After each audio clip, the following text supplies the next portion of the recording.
Assalamualaikum warahmatullahi wabarakatuh. Alhamdulillahirabbil alamin wa bihi nasta'in wa ala umurid dunya waddin. Assalatu wassalamu ala asyrafil anbiya'i wal mursalin sayyidina wa maulana Muhammadin wa ala alihi wa ashabihi ajma'in. Amma ba'd. Puji syukur kehadirat Allah Ta'ala kita panjatkan bahwa kita pagi hari ini kembali bertemu di majelis yang mulia ini. Semoga Allah Ta'ala jadikan pertemuan ini sebagai pertemuan yang barokah, menambah kedekatan dan juga hangatnya persaudaraan di antara kita semuanya.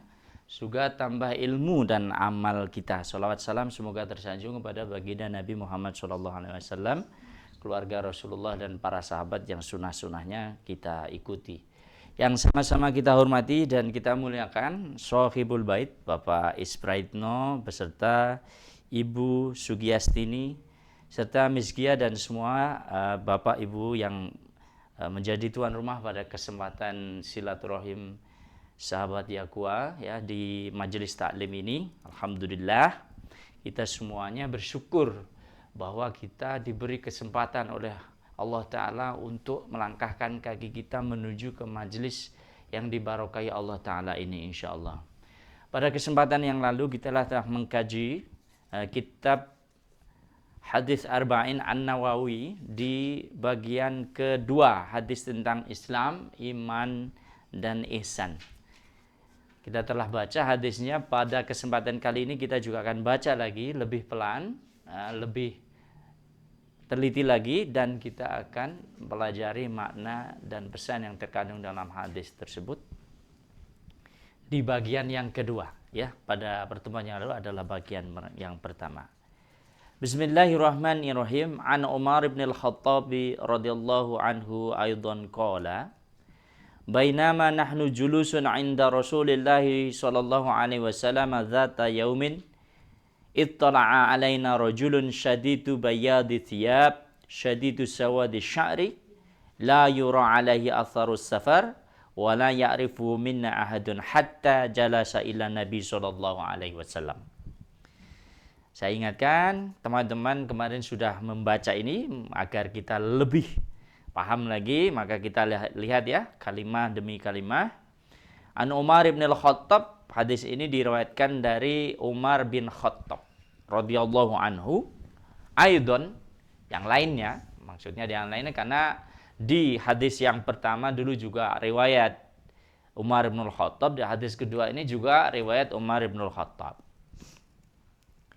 Jadi perawinya sama. Bainama nahnu julusun 'inda Rasulillah dzata yaumin, ketika kami julusun duduk 'inda Rasulillah sallallahu alaihi wasallam bersama Rasulullah sallallahu alaihi wasallam dzata yaumin, suatu hari.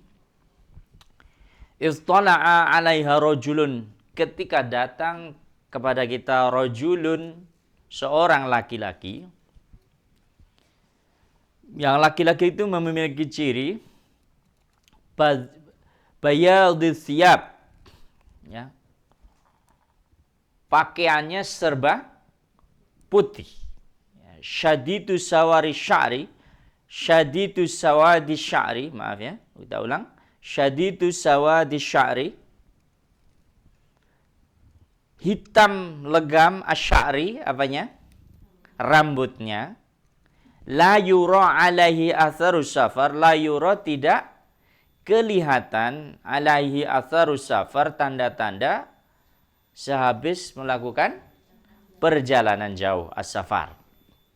Wala ya'rifuhu, dan wala ya'rifuhu minna ahadun, dan kita apa? Kami ya, ya'rifuhu minna, kami tidak mengetahuinya, ahadun, satu pun di antara kami itu tidak ada yang kenal, ya, yang kenal dengan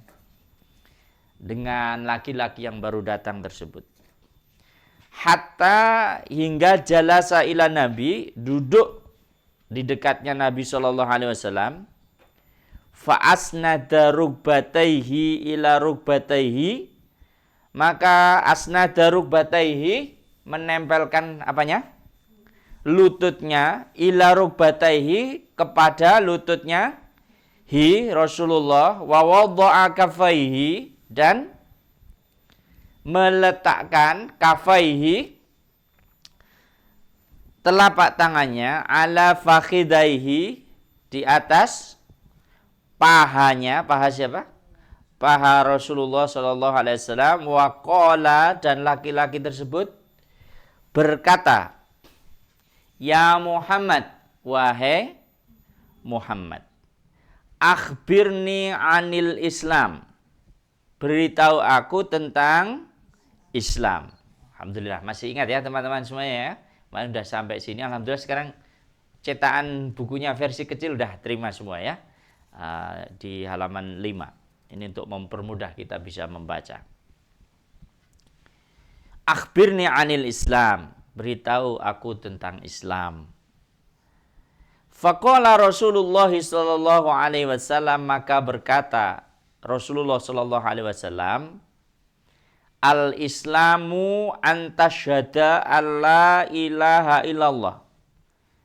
Al-Islamu, agama Islam adalah antasyhada, bahwa kamu tasyhada meyakini atau bersaksi alla ilaha illallah, bahwa tidak ada ilah. Masih ingat konsepnya kemarin?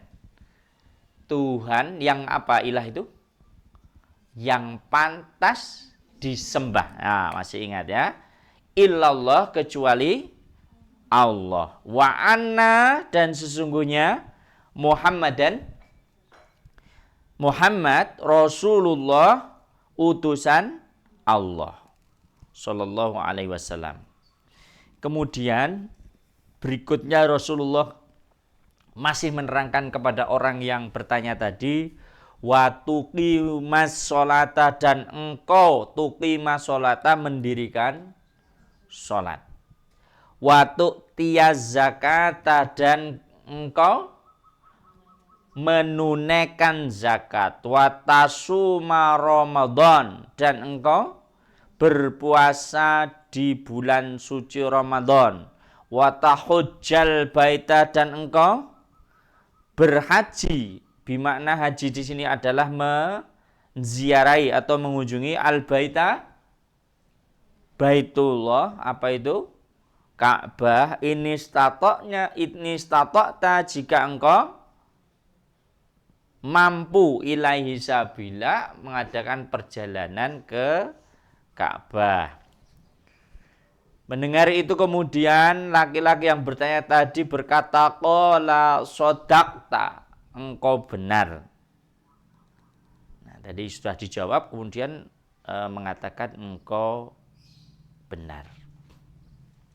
Melihat itu para sahabat reaksinya apa? Fa'ajibna lahu, kami menjadi heran. Kok heran? Yas'aluhu, dia ini orang tadi yang pakai baju putih-putih itu bertanya. Wa yusaddiquhu, tetapi dia sendiri yang membenarkan. Coba Anda bayangkan nih, saya kedatangan seseorang tuh kayak Miss Dania, terus tanya, Pak, rumahnya Miss Gia itu mana? Itu sampai pertigaan lurus, terus nanti ada gang ke kiri. Terus dia bilang benar. Gitu. Nah, itu yang terjadi, maka heran, tanya sendiri tapi dibenarkan sendiri. Karena pada akhir hadis ini disebutkan nanti siapa yang ternyata bertanya itu?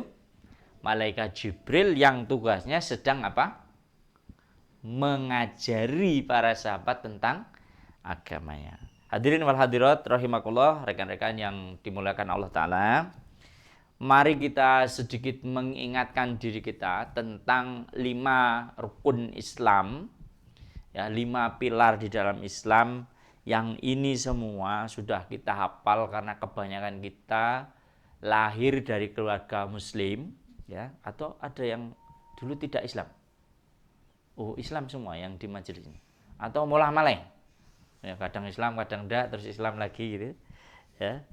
Yang ini semua kita sudah hafal, tentu perlu kita terus kaji agar tambah iman dan keyakinan kita dan pemahaman ilmu kita, ya.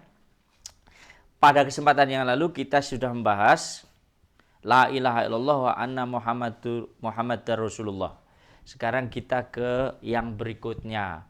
wa tuqimas shalah, dan engkau mendirikan sholat. Nah, saudara-saudara yang dirahmati Allah Ta'ala, perihal sholat ini menjadi rukun Islam. Maknanya adalah ketika kita ini telah meyakini bahwa saya ini orang Islam, maka tidak cukup baginya untuk karena saya sudah yakin bahwa tidak ada Tuhan yang pantas disembah kecuali Allah, dan saya percaya bahwa Nabi Muhammad adalah utusan Allah, belum selesai. Ya, belum selesai. Nah, sekarang banyak di media sosial ada istilah menarik ya, ketika orang masuk Islam, apa istilahnya sekarang kekinian? Dia sudah apa? Sudah login katanya. Kalau itu yang istilah yang menarik juga itu, kayak istilah komputer itu. Sudah login. Nah, kalau sudah login terus kenapa? Terbukalah jalan kebaikan di dunia hingga di akhirat kelak. Nah, awal dari kebaikan di dunia dan di akhirat kelak itu adalah bersaksi bahwa tidak ada Tuhan yang pantas disembah kecuali Allah, dan kesaksian bahwa Muhammad SAW adalah hamba dan utusan Allah. Tapi belum berhenti di situ. Ketika kita meyakini bahwa kita ini orang Islam, menyatakan bahwa kita ini orang Islam, berikutnya adalah watuki masolah, dan engkau mendirikan sholat. Sejarah ibadah sholat sendiri adalah sangat istimewa, sering dibahas di kajian-kajian bulan Rajab ya, di event peringatan Isra Mi'raj. Ibadah yang cukup banyak itu diperintahkan oleh Allah melalui wahyunya yang disampaikan melalui malaikat Jibril, kecuali sholat. Sholat ini Rasulullah SAW mendapatkan perintahnya langsung dari Allah Ta'ala ketika beliau Nabi SAW di-mi'rajkan, ya, naik ke langit ke-7 sampai ke Sidratul Muntaha, dan mendapat perintah itu langsung dari Allah Ta'ala, yang waktu itu sejarahnya menyebutkan sesuai dengan penuturan Rasulullah di dalam hadis beliau tentang Mi'raj. Mula-mula kita ini diperintahkan untuk melaksanakan sholat berapa kali sehari? 50 kali. Ya, 50 kali.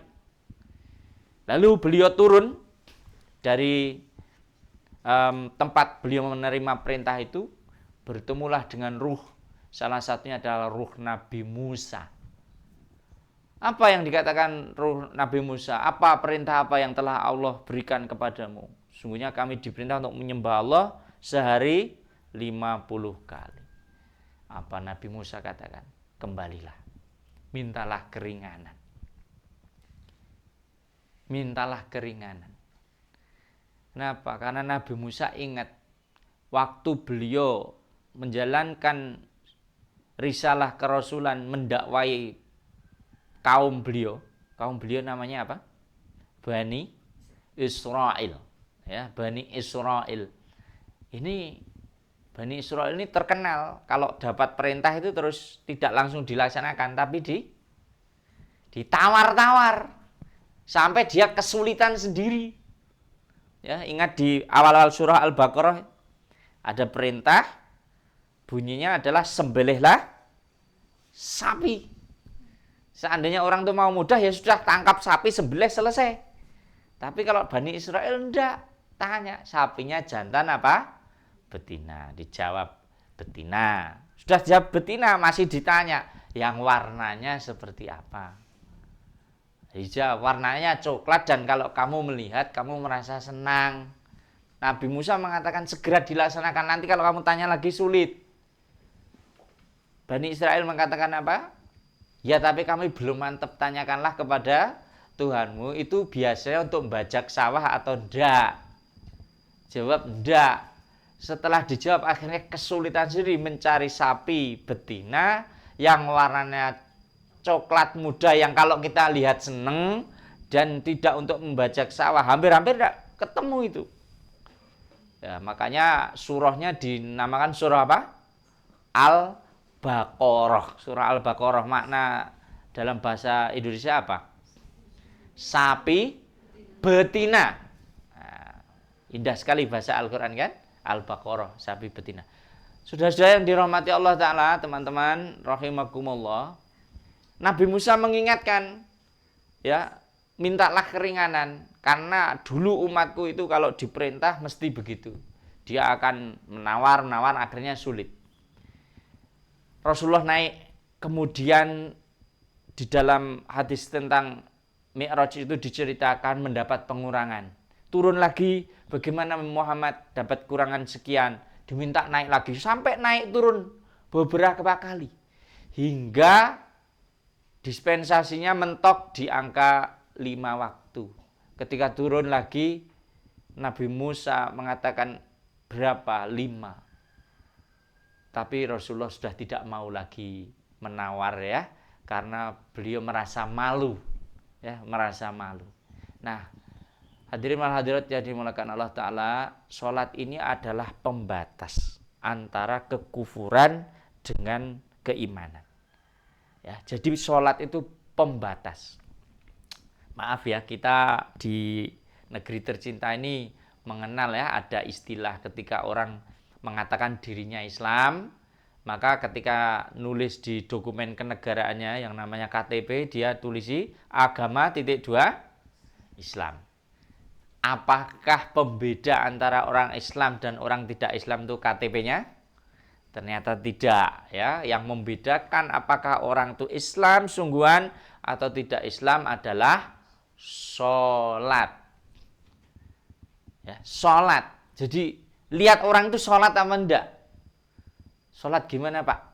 Wataku sholat, mendirikan sholat. Kalau mendirikan tuh maknanya tidak hanya mengerjakan. Kalau mengerjakan tuh sekali sholat terus disyuting gitu, terus di publikasikan, orang satu negara melihat oh dia sudah sholat, nah, itu sudah bisa dikatakan mengerjakan sholat. Tapi kalau tuqimah sholat itu ya kita tuh sholat sesuai perintahnya, ya perintah Allah Ta'ala, konsisten, ya secara disiplin, secara tumakninah, juga melakukan semua yang diperintahkan, baik itu yang wajib maupun sunnah. Tuqimah sholat, ada sholat wajib yang 5 waktu. Berapa rakaat keseluruhannya? 17 rakaat. Diiringi dengan sholat-sholat sunnah rawatib. Ba'da subuh, ya, enggak ada ba'da subuh, qobla subuh. Ba'da subuh enggak usah sholat ya, nunggu sampai jam 6 kurang lebih ada sholat syuruk. Ya, sholat syuruk kalau matahari sudah agak tinggi. Ya. Qobla duhur, ba'da duhur, qobla asyar, ba'da asyar tidak ada, ya. Ba'da maghrib, ba'da isya, dan sholat-sholat yang lain, kalau Ramadan sholat tarawih, sepertiga malam sholat tahajud, memohon rezeki sholat duha, mendekatkan diri kepada Allah sholat tahajud, dan seterusnya. Maka tuqimah sholat ini menjadi penciri bahwa kita ini menegakkan pilar, salah satu pilar dalam agama Islam, yaitu rukun Islam yang kedua, ya, yaitu mendirikan sholat. Para sahabat rahimakumullah, mari kita kontekstualkan perihal sholat ini di kehidupan modern kita. Ya, di kehidupan modern ini kita menghabiskan waktu kita banyak sekali untuk mengurus yang namanya urusan dunia. Urusan dunia itu apa ya? Urusan untuk kita bisa bertahan hidup dan bahagia di dunia. Apa itu? Kebanyakan adalah tentang pekerjaan, tentang kesibukan sehari-hari, tentang hobi. Boleh. Semuanya itu dibolehkan. Hanya Allah Ta'ala memberikan kita kewajiban. Di antara kesibukan-kesibukan duniawi itu, 5 waktu dalam sehari kita dipanggil. Ya, suara muadzin dari masjid atau musola terdekat itu adalah panggilan Allah. Melalui muadzin itu kepada kita untuk menuju kepada Allah. Ya, Anda di King kalau dipanggil Bu Yunita hadir enggak? Hadir.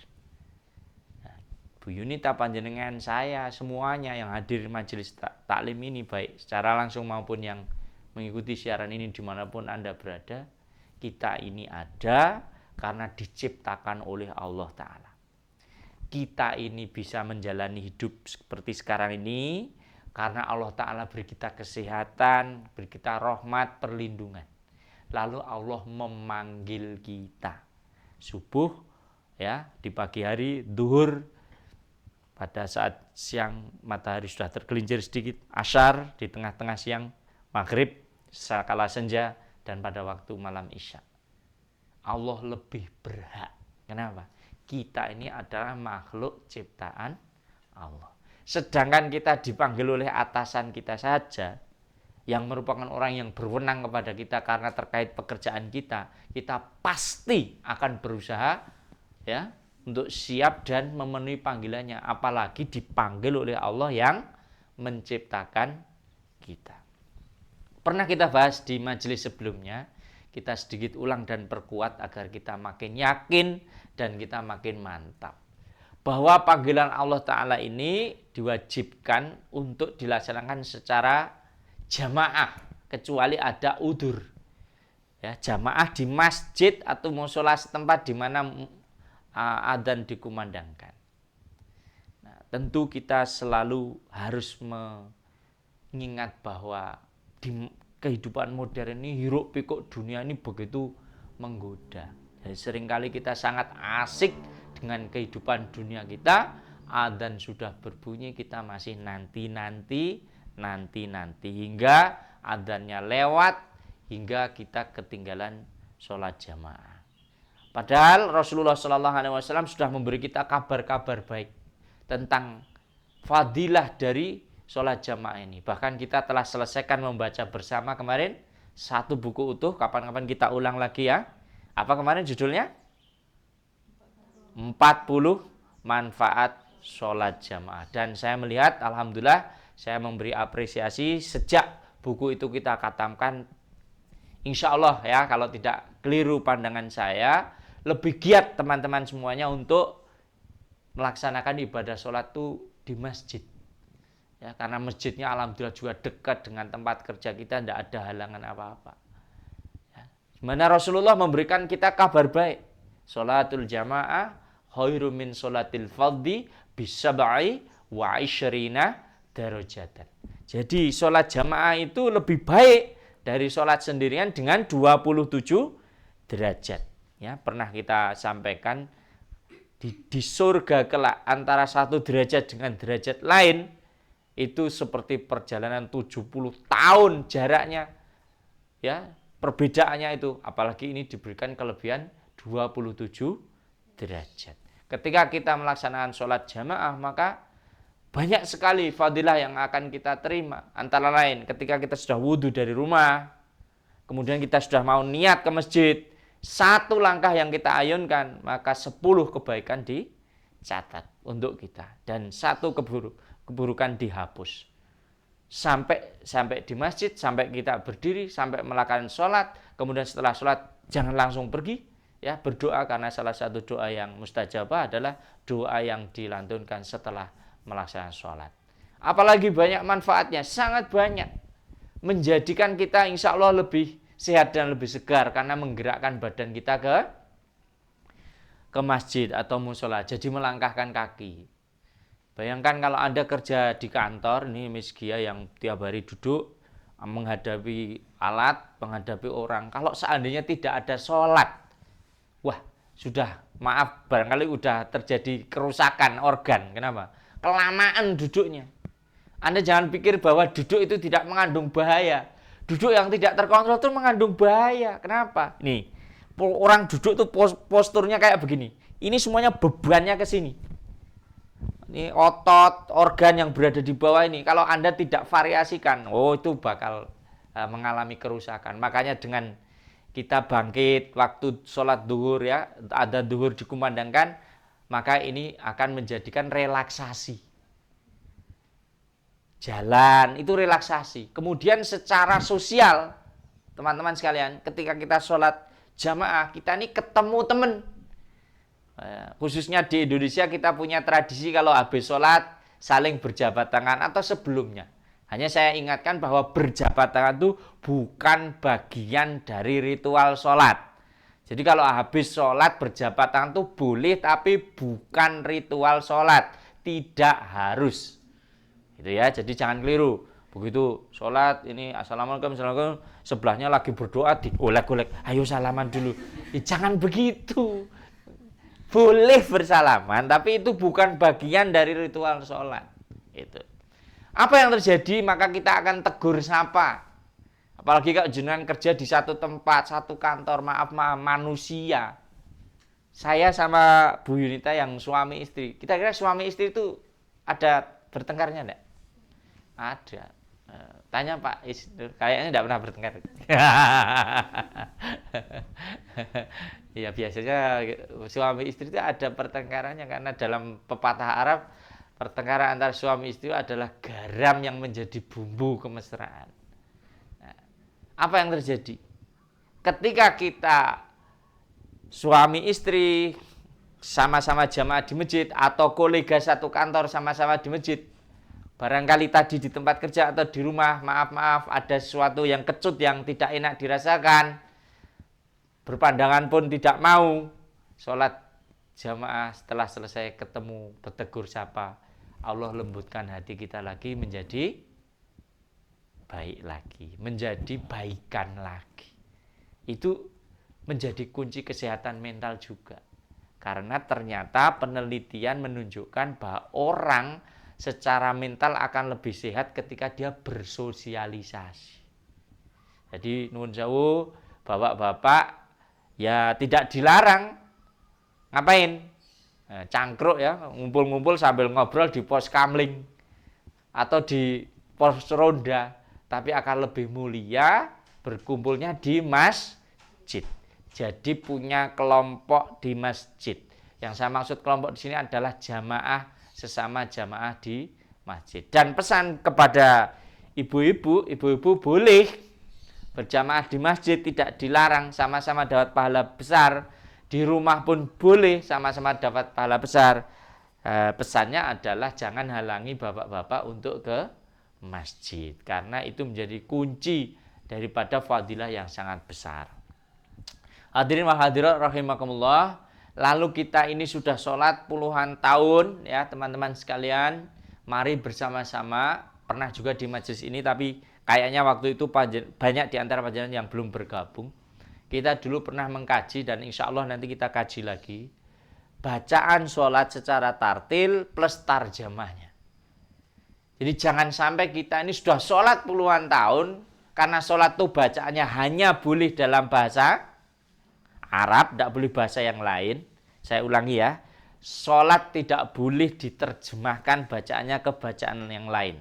Hanya bacaan yang diajarkan oleh Rasulullah itu dalam bahasa Arab.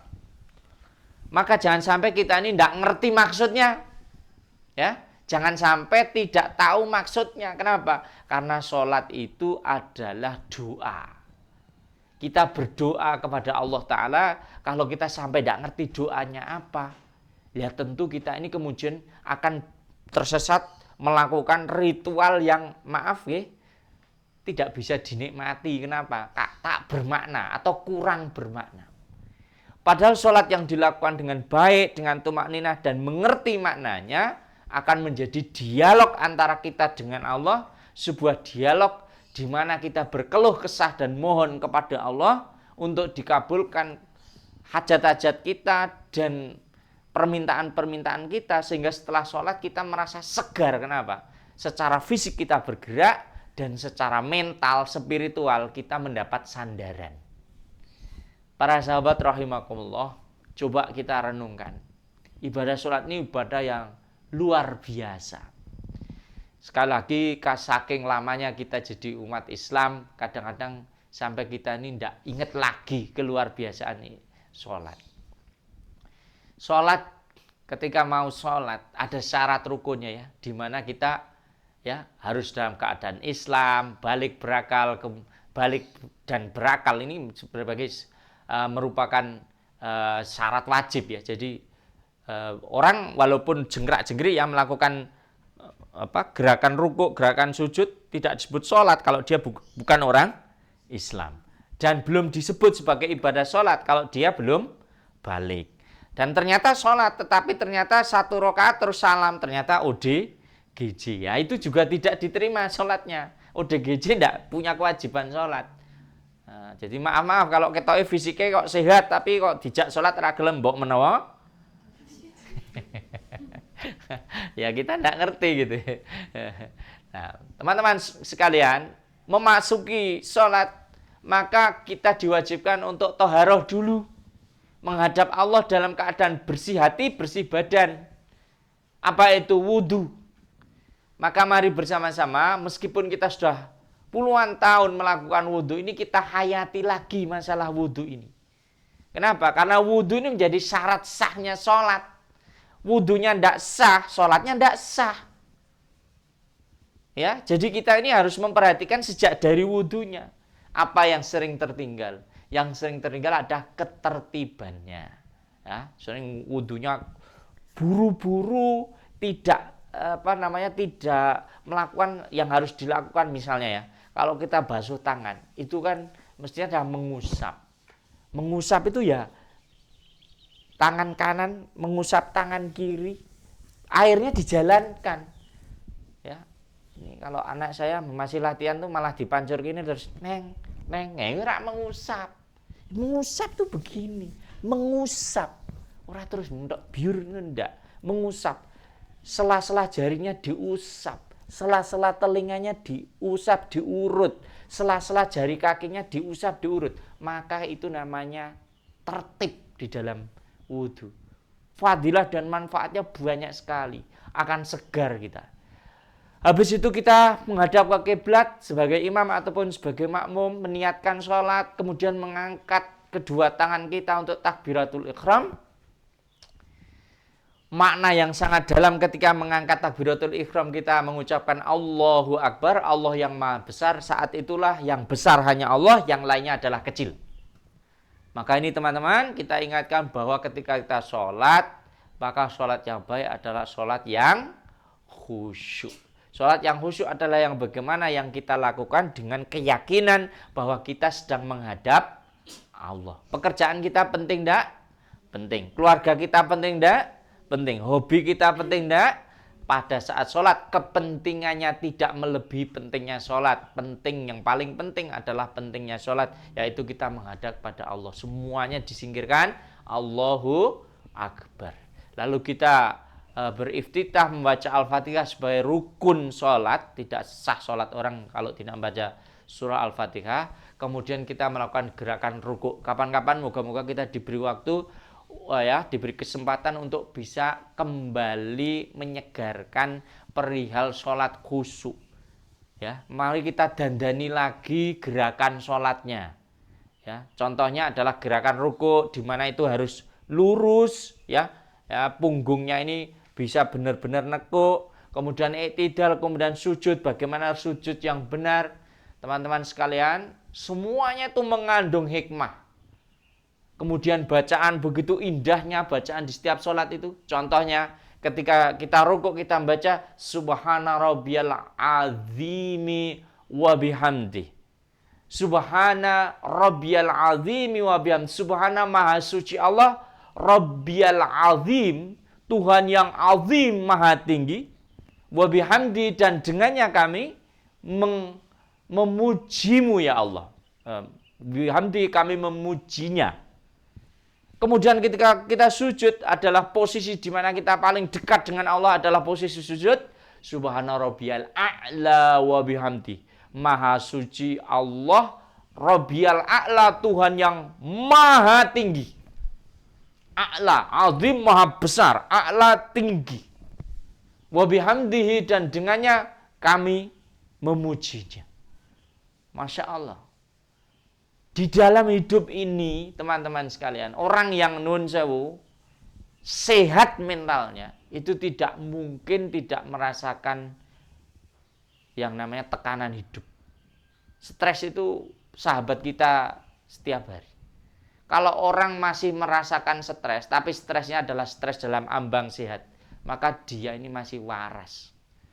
Kalau orang tidak lagi merasakan tertekan dalam hidup ini, hati-hati. Mungkin dia memang udah lepas dari kesehatan mental. Kita ini punya anak. Anak itu tanggung jawab. Kita ini punya murid. Kalian panjenengan nun sewu para guru.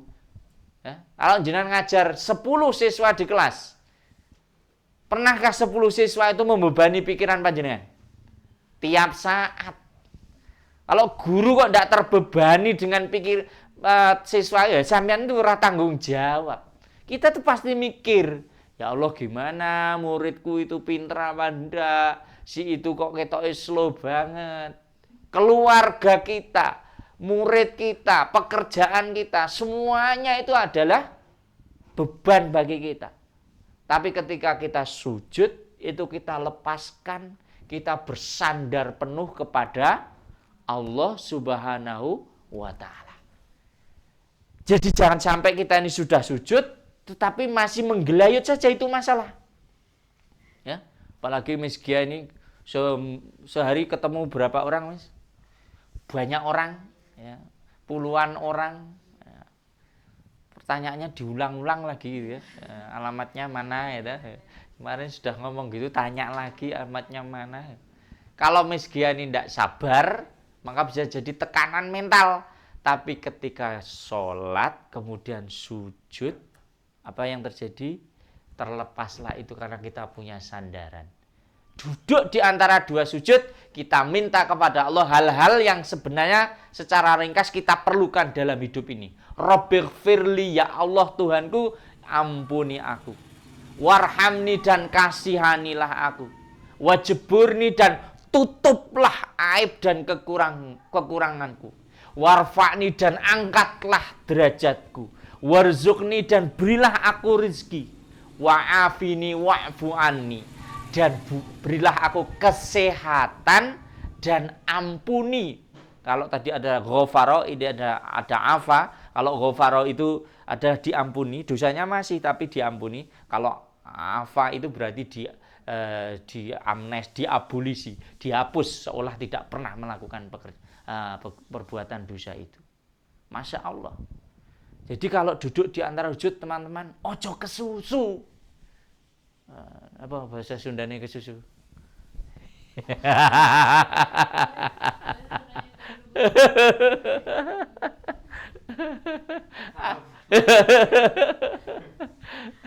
Ya, jadi kesusu itu terburu-buru, padahal kita ini lagi minta.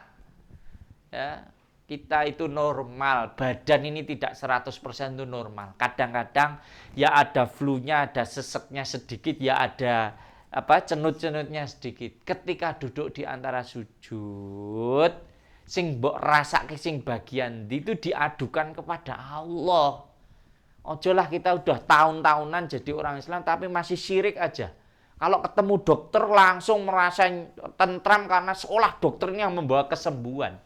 Dokter ini hanya memberikan kita sebuah ikhtiar, tetapi yang menyembuhkan itu Allah. Maka ketika kita berucap wa'afini, ya Allah kula nyuwun sehat, itu jangan cepet-cepet dirasake sing loro sing bagian ndi. Yang sakit itu yang bagian mana? Itu diadukan kepada Allah. Lalu ketika kita berucap warzuqni. Halo teman-teman. Ada enggak di sini yang sudah tidak butuh uang?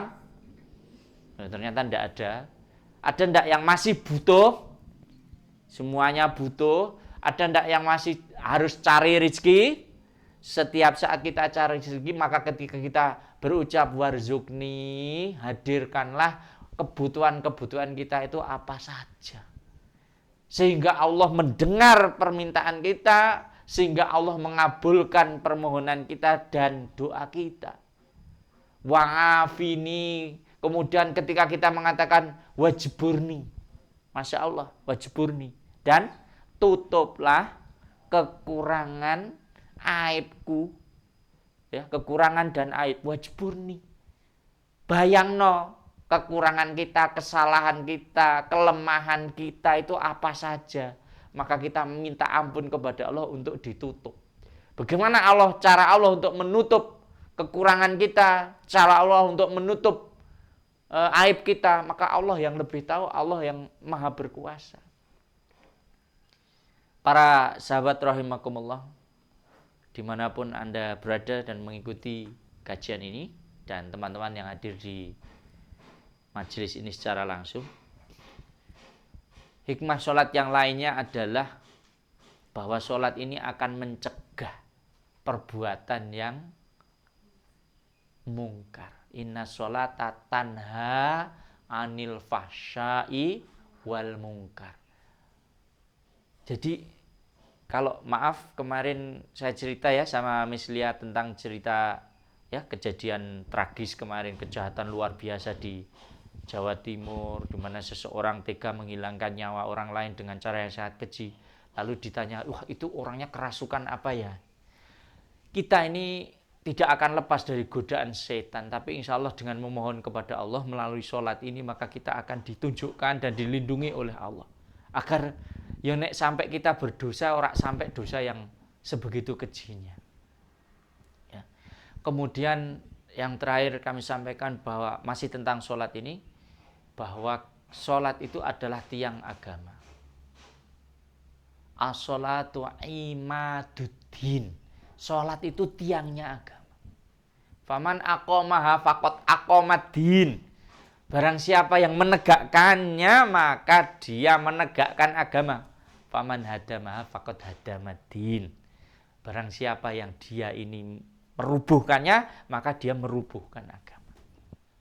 Maka masalah sholat ini jangan dibuat kecil. Ini masalah besar, urusan besar. Jangan dibuat enteng. Ini masalah tidak enteng. Semuanya kesibukan dunia ini ketika ada panggilan sholat kita tinggalkan, maka insya Allah akan warfa'ni, akan mengangkat derajat kita. Jangan khawatir kehilangan dunia ini, jangan khawatir berkurang rezeki kita karena mendatangi sholat. Hadirin wal hadirat rahimakumullah, kembali pada edisi ini kita mengkaji hadis kedua di kitab Arba'in An-Nawawi. Rasulullah menjelaskan tentang apa itu Islam ketika ditanya oleh malaikat Jibril. Maka beliau menerangkan Islam adalah engkau bersaksi bahwa tidak ada Tuhan yang pantas disembah kecuali Allah, dan engkau bersaksi bahwa Muhammad adalah utusan Allah. Dan yang kedua, taqumas sholat, dan engkau mendirikan sholat. Semoga Allah Subhanahu wa ta'ala memberikan kita keteguhan, taufik dan hidayahnya, sehingga kita bisa senantiasa melaksanakan sholat di awal waktu, tepat waktu, dengan tumakninah dan dengan khusyuk. Akhirnya mari kita berdoa untuk kebaikan kita bersama. Ala hadiniyah wa ala kulli niyatin sholihah. Al-Fatihah. A'udzubillahi minasyaitonirrajim. Bismillahirrahmanirrahim. Alhamdulillahirabbil alamin. Ar-Rahmanirrahim. Maliki yaumiddin. Iyyaka na'budu wa iyyaka nasta'in. Ihdinas siratal mustaqim, siratal ladzina an'amta 'alaihim ghairil maghdubi 'alaihim waladdallin. Dan khusus juga kita berikan doa untuk keberkahan keluarga Bapak Ispraitno dan keluarga besar, semua serta semua jamaah yang mengikuti kegiatan pada hari ini. Allahumma shalli wa sallim ala sayyidina Muhammadin sayyidil awwalin wal akhirin wa radhiyallahu tabaraka wa ta'ala an kulli sahabati Rasulillah ajma'in walhamdulillahi rabbil alamin. Hamdan na'imin, hamdan syakiran, hamdan ni'amahu wa yukafi'u mazidah. Ya Rabbana lakal hamdu kama yanbaghi li jalali 'azimi sultanik. Allahumma ighfir lana dhunubana wa li walidana wa li jaddiنا wa jaddatina wa li ustadina wa li walidayhi wa li jami'il mu'minina wal mu'minat wal muslimina wal muslimat al ahya'i minhum wal amwat bil khairati rabbi ighfirli warham wa anta khairur rahimin. Allahumma inna nas'aluka salamatan fid dinina wa afiyatan fil jasadina wa ziyadatan fil ilmina wa barakan fil rizqina wa taubatan qabla mautina wa rahmatan indal mautina wa maghfiratan ba'dal mautina. Allahumma hawwin alaina fi syakaratil mautina wa najatan minan nar wal afa indal hisab. Rabbana la tuzigh qulubana ba'da idh hadaitana wa hab lana min ladunka rahmah innaka antal wahhab. Allahumma arinal haqqa haqqan warzuqna ittiba'ahu wa arinal batila batila warzuqna ijtinabah. Allahumma inna ala dzikrika wa syukrika wa husni ibadatik. Rabbana hab lana min azwajina wa dzurriyyatina qurrata a'yun waj'alna lil muttaqina imama. Allahumma inna nas'aluka ilman nafi'a wa rizqan thayyiba wa amalan mutaqabbala. Rabbana hab lana min ladunka rahmah innaka antal wahhab. Rabbana atina fid dunya hasanah wa fil akhirati hasanah wa qina adzabannar. Wa sallallahu ala sayyidina Muhammadin nabiyil ummi wa ala alihi washabihi wa barik wasallim.